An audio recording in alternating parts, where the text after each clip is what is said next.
Você já me conhece, essas meia dúzia de coisinhas que eu vou falar aqui inicialmente, você pode passar batido, mas eu tenho que falar para quem está chegando. Primeiro, avisar que não tem comercial no vídeo, né? Eu não uso comercial do YouTube. Tem um lá que o YouTube bota por conta própria mesmo, dizendo que não quero, mas você pode pular. Mas não tem comercial interrompendo o que eu estou falando para aparecer lá aquelas... Odeio comerciais. Bom, a outra questão é o seguinte, contrariando o que todo mundo pede, que é para dar o like na hora que você entra no canal, eu peço para você dar lá no final. Primeiro você assiste, ou pelo menos assiste metade do vídeo, uma boa parte, vê se realmente você gosta para dar o like. Eu não quero likes à toa, eu quero de pessoas que realmente gostaram. E aí, deixa o seu comentário. Se não gostar, dá o dislike, aí principalmente nesse caso eu peço que coloque o porquê não gostou, porque você não está colocando o dedinho para baixo, né? Para tentar entender o que eu posso melhorar, corrigir, etc. Tá? E aí sim se inscreve para receber os próximos vídeos. Eu não tenho uma data certa para publicar vídeo, por causa do tempo, meus vídeos são muito elaborados, eu trabalho muito detalhe, e eles são sempre referentes a um artigo que eu escrevi no meu post, ou neste caso que eu estou apresentando aqui e outros, ele é um artigo que eu publiquei na revista Antena no mês de setembro agora, de 2021. Você pode baixar a revista e ler o artigo todo na íntegra, o que eu recomendo, porque aqui é só um resumo geral, vamos dizer assim, um complemento. Recomendo a leitura do artigo lá na revista, que está de graça lá para baixar no meu site. É só lá na aba superior lá do site, procurar a revista Antena, estão todas lá, desde setembro de 2020, quando começou a revista a ser publicada, pelo Marcelo Iaredi, uma cortesia dele, que está fazendo todo esse processo, e eu entrei como um colaborador, sem ganhar nada. Então, vamos lá. O tema desse artigo aqui é uma série que eu estou publicando lá na Antena, que eu chamo de Não Jogue no Lixo, incentivando os técnicos, e não técnicos, né, mas no caso particular os técnicos, ou os robistas, ou os makers, né, como chamam hoje, o robista está meio fora de moda, incentivando a pegar o material que você tem e ver o que você pode aproveitar. Tem muita coisa ali que você pode ser aproveitada. Então, eu estou fazendo uma série com vários artigos nessa linha. Essa aqui é construindo uma fonte de bancada com uma fonte ATX, fonte de computador, né? Computador de mesa. Eu sei que tem vários vídeos na internet, no YouTube, sobre isso, mas eu vou fazer algumas considerações aqui que geralmente não são feitas nesses vídeos. Bem diferente do tradicional, não vou fazer aquilo que todo mundo faz, mandando você fazer lá qualquer coisa. A primeira questão, então, que eu quero debater nesse primeiro vídeo, essa primeira parte, melhor dizendo, é a escolha da fonte. Então, eu vou passar aqui um slide vazio aqui. Não sei se essa cortininha vai abrir, eu já vou lá, desmarco, mas ela entra. Enfim, espero que ela não esteja aberta.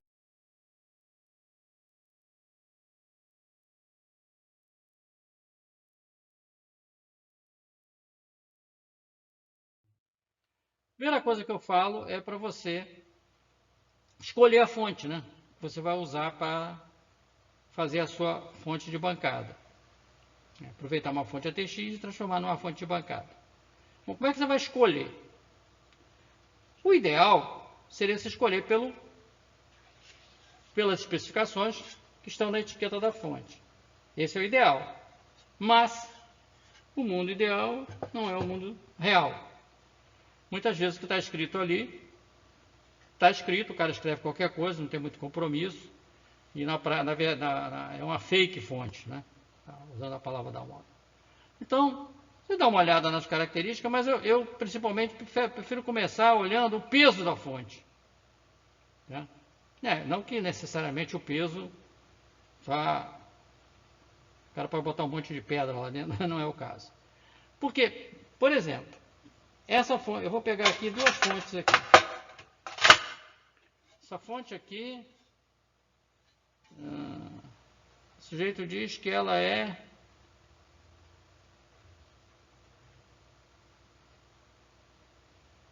pelo o código dela deve ser 500 watts. Tá, não estou achando aqui, máximo watts. Muito claro que não.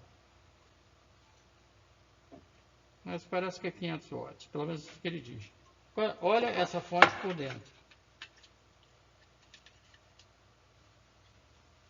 Tá? Bom, em primeiro lugar, filtro de linha, não tem. Filtro de linha, chama filtro de linha, na verdade, é um filtro anti interferência da rede. Não tem. Dissipador de calor, bem vizinho. Você olha para os transistores aqui, bem, tá? Bem pobrezinho. Vou pegar uma outra aqui.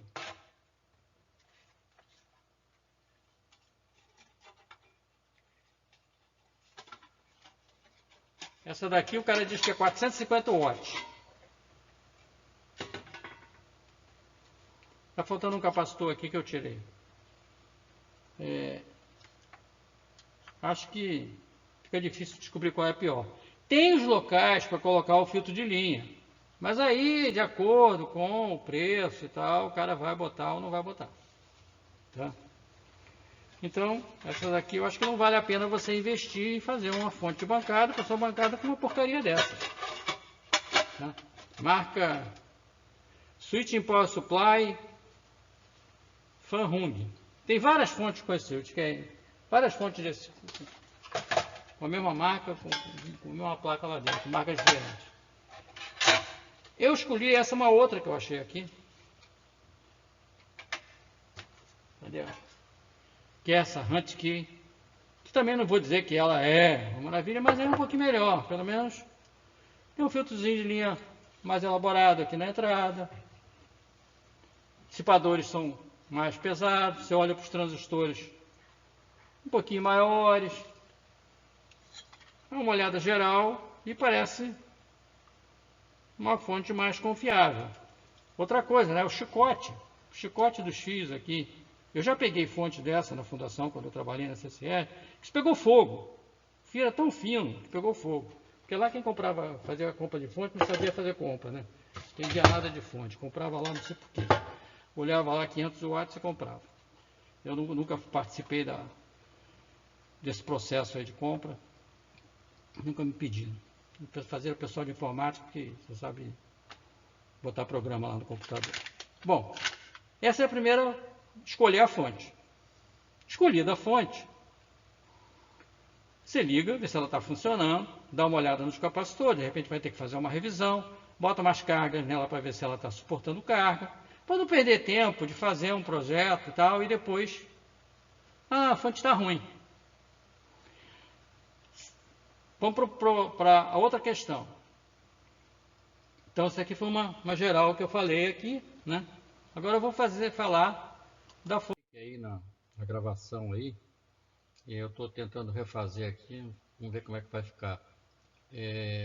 Vamos analisar a questão da chave 127-220 volts, que eu acho que eu comentei no slide anterior, questão da chave aberta e a chave fechada, que eu reputo como algo super importante para quem vai trabalhar com essas fontes, não só para construir a fonte bancada, mas para quem vai trabalhar reparando, etc.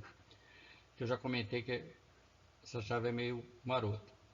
Vamos analisar aqui a questão da chave fechada.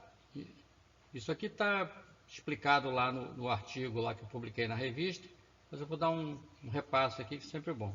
Eu estou com a parte de entrada do circuito, só a parte que interessa, que é os 4 diodos e os 2 capacitores. E a chave.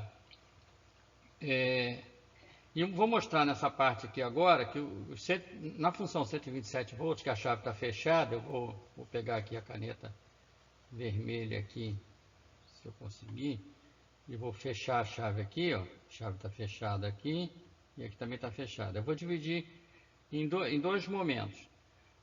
A onda de entrada, né, o AC que vai entrar aqui nos pontos A e B, desse conjunto de 4 diodos, que aqui não é uma ponte, preciso que isso fique claro, parece formato de uma ponte, mas não é uma ponte. Tem cara de ponte, mas não é ponte. Vamos ver por quê. Eu vou dividir em dois momentos. Como é uma onda senoidal que está entrando, ela tem um semiciclo positivo e um semiciclo negativo. Então eu vou considerar aqui na figura mais à esquerda a condição em que o semiciclo positivo está funcionando da seguinte maneira. O ponto A está positivo, enquanto o ponto B está negativo. Depois vai haver a inversão e nós vamos para a figura da esquerda, da direita, perdão. Então vamos ver o que acontece aqui. Aqui está positivo em A, né? Porque está positivo aqui. Muito bem. Então, se está positivo aqui em A, o diodo D3 não conduz. Mas o D1 conduz. Conduz e vai trazer o positivo para aqui, em cima do capacitor C1. O diodo D2 não conduz, porque está positivo aqui, o cator dele está para cá, não conduz. Vamos lá. Agora vamos para o ponto B, que está negativo. Eu vou até mudar a cor aqui, vou botar um azul aqui para ficar mais fácil. O ponto B que está negativo. O ponto B está negativo aqui, ó. Negativo, veio aqui o negativo no ponto B. O diodo D2 não conduz, mas o diodo D4, perdão, conduz. O diodo D4 conduz. E aí tem duas opções. O D4 vem para cá e vai ficar o negativo aqui. Perdão, deixa eu apagar aqui. Vou voltar aqui para o azul. Na hora que esse negócio aqui dá um... Vou voltar aqui para o azul. Vai ficar o negativo aqui no capacitor C2. Mas como a chave está fechada, se você vier aqui por esse caminho, né, ele também vai parar aqui nesse ponto, via a chave. Então o negativo vem para cá também. Repare que o capacitor C1 ficou com positivo e negativo. Mas o capacitor C2 ficou com negativo e negativo. Ou seja, ele está com uma diferença de potencial zero, porque negativo num terminal, negativo no outro, ele está terminal zero. Então ele não vai carregar. Quem vai carregar é o capacitor C1. E vai carregar com quanto? Ele vai carregar com o valor máximo dele no pico da rede. Como a rede é de 127, vou escrever aqui embaixo, 127 vezes a raiz de 2, que a gente arredonda para 1,41, isso aqui vai dar aproximadamente 170 volts. 169 e tal, 170 para arredondar. Então o capacitor C1 ficou aqui, vou pegar aqui um verde aqui para destacar. Aqui entre os terminais de C1, o verde não veio, ficou com 170 volts. Tá? Sendo que aqui está positivo e aqui está negativo. E o C2 ficou com zero, né? Agora houve a inversão de ciclo. Estamos no semiciclo seguinte, semiciclo negativo. Vamos ver o que vai acontecer. Vamos voltar aqui então agora. Vou pegar o verde mesmo, né?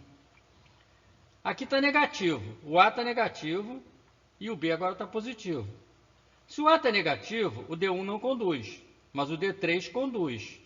O D3 conduz e vem para cá e bota um negativo aqui no terminal de C2.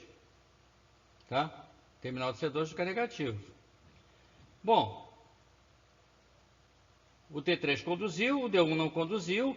Como o ponto B está positivo, o D4 não conduziu, o D2 conduziu, que não tinha conduzido antes, conduziu e veio com positivo para cá. Só que,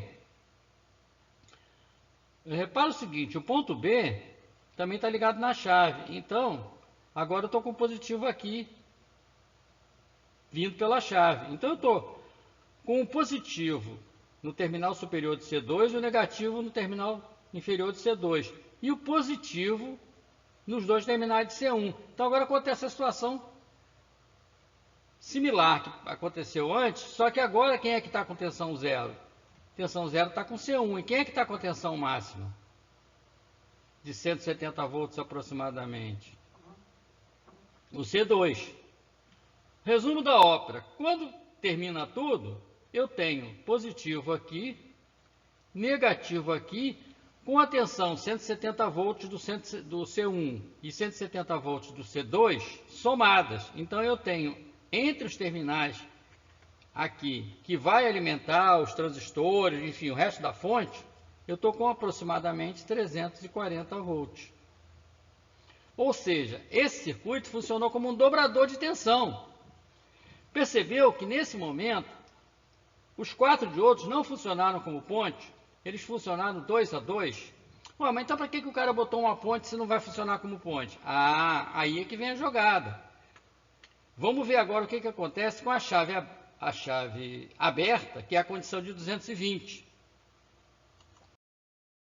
Próximo slide.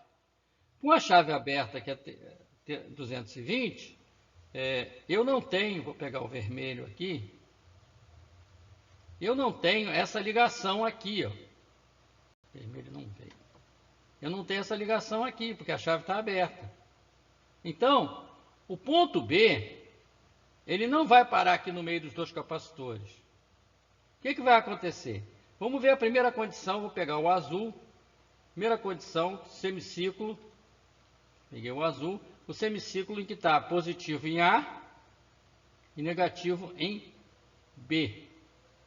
O que acontece? Positivo em A, D1 conduz. D1 conduz, vem positivo para cá.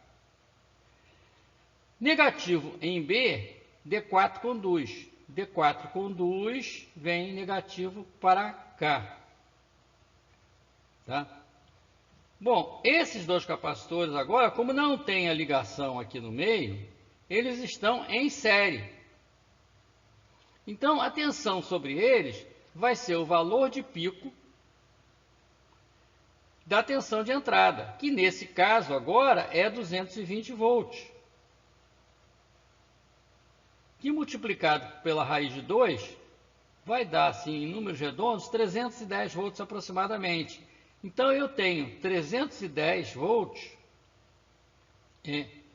de ponta a ponta. Como cada capacitor é de isolamento 200, se eles estiverem iguaizinhos, cada um vai estar com 155 volts aqui e 155 aqui. Repara o seguinte, eles têm que estar iguaizinhos, porque quando eles não estão iguais, a distribuição de tensão é diferente. O capacitor com maior capacitância fica com menor tensão. Cuidado que isso aí engana muita gente. Mas isso está explicado em minhas aulas do clube e está explicado em outros artigos meus. Bom, então você ficou com 310 volts entre esse ponto e esse, porque as tensões se somaram. Muito bem. Antes da gente trabalhar com a inversão de polaridade, vamos ver o seguinte. E se a chave tivesse fechada e eu tivesse ligado essa geringonça em 220 volts? Ah, aí eu ia ter 180. Eu ia ter 180, não. Eu ia ter a chave fechada, eu ia ter o dobro da tensão. Quer dizer, como aconteceu antes, isso ia funcionar como um dobrador de tensão. Então, eu não ia mais ter 300 e poucos volts, 310 volts de ponta a ponta. Eu ia ter 620 volts. E o cada capacitor ia ficar com uma tensão que ele não ia suportar. É por isso que eu digo que isso aí é maroto. Porque se você botar a chave em 127 e ligar o circuito em 220, como é uma coisa normalmente que se faz, você vai explodir os capacitores e o resto do circuito, provavelmente. Tá? Isso é meio maroto. Agora vamos voltar aqui para a questão do outro semiciclo. Vou pegar o verde aqui, para ficar coerente. No outro semiciclo, agora o ponto A está negativo e o ponto B está positivo. Bom, nesse momento, quem conduz é o D3, que vem trazer o negativo para cá. Beleza, ficou negativo e negativo, nesse ponto aqui do capacitor C2. O D4 não conduz, tá? Porque está negativo aqui, ele conduziu, não vai conduzir o D4. O D1 também não vai conduzir, eu vou até arriscar ele aqui, ele não vai conduzir agora, porque está com negativo aqui no anodo. Agora, o ponto B está positivo agora. O D4 não conduz, mas o D2 conduz. Conduz e vai trazer o positivo para cá. Então eu fico com positivo e negativo, e novamente eu estou com os capacitores em série, e eu somo a tensão, metade em cada um aproximadamente, e eu vou ter 310 volts, e os capacitores ficam felizes, porque eles não vão trabalhar com uma tensão maior do que os 200 volts, 220 volts. Percebeu? Então, qual é a sugestão que eu vou dar? Quando você vai fazer a fonte de bancada, a sua rede não fica mudando toda hora, ou ela é 127 ou ela é 220. Você não vai ficar levando essa fonte de um lugar para o outro. Provavelmente ela vai ficar parada lá na sua bancada, isso não é uma fonte para ser transportada, né? Então você sabe qual é a sua rede. Então você faz o seguinte, se a sua rede for 127, você tira a chave e faz uma ligação direta. Se a sua rede for 220, você simplesmente tira a chave, para evitar uma distração lá, mexer na chave por acaso, enfim, e explodir tudo, tá? Então essa era uma observação que eu queria fazer nesse circuito. E a partir daí agora, eu vou dar continuidade. Não sei se vai dar um breakzinho aí, porque eu tive que fazer um remendo aí nessa gravação, porque essa parte tinha ficado sem som e eu estou refazendo isso daí. Mas acho que deu para entender, e agora vamos para a continuidade do vídeo com a segunda parte.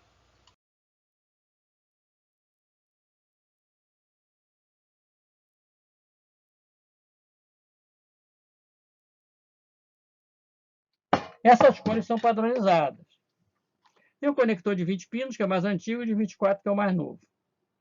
Tem alguns de 20 pinos que tem um conectorzinho adicional aqui com mais 4. Seja um ou seja outro, tem um fio verde nos dois, o número do pino é diferente, mas não importa, é a cor. Tem um fio verde que chama PS ON, Power Supply ON. Ele vai naquele botãozinho que fica lá na frente do painel para você dar o start na CPU. Funcionaria como uma espécie de um stand-by, um botão de stand-by, né? Você vai pegar esse fio verde e vai ligar com um terra qualquer para a fonte ficar direto ligada. E vai colocar na entrada da rede uma chave liga e desliga, preferencialmente de 2 polos, ou seja, que desliga a fase e o neutro, ou as duas fases, dependendo lá da sua rede elétrica, tá? Que vai ficar acessível lá de fora da caixa, onde está tudo instalado. E isso aí fica uma ligação direta. Tá?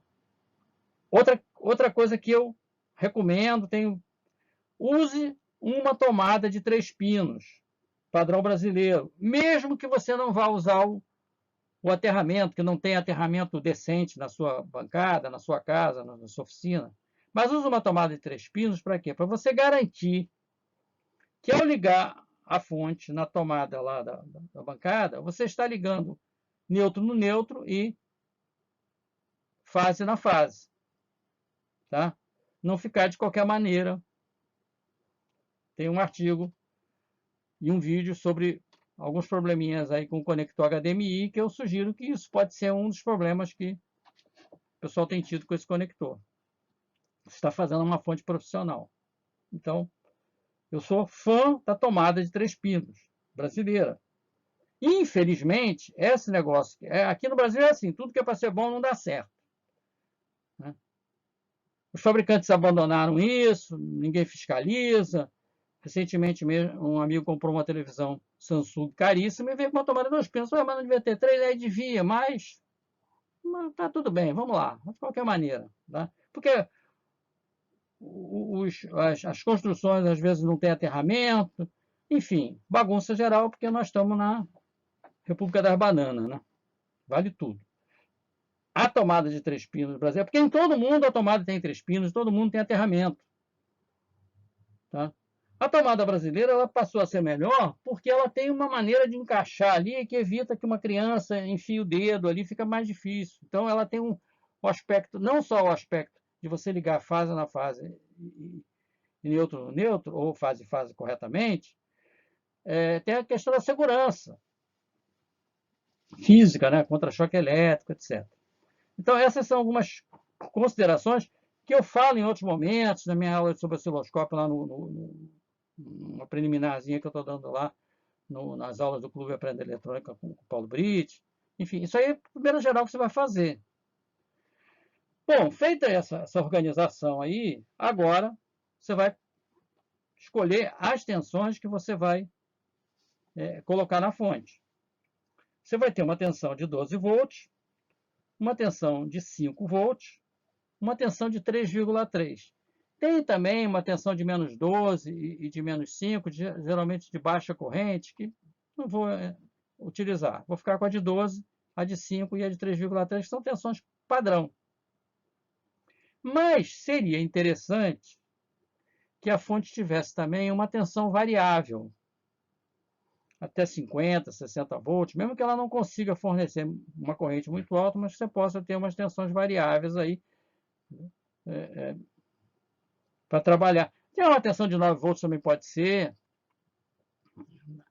Então, existem duas maneiras de você fazer essa tensão variável.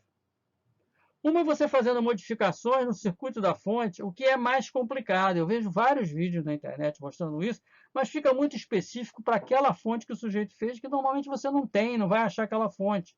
E aí você tem que ficar correndo a placa, porque você não tem circuito, para ver onde é que você vai modificar. Não me parece uma coisa prática. É legal para quem fez. Para quem fez foi legal, mas e daí?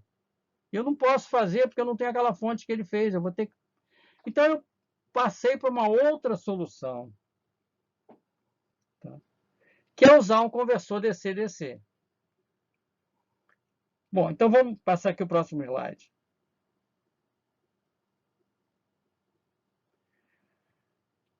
Antes de falar do conversor DC-DC mais detalhadamente.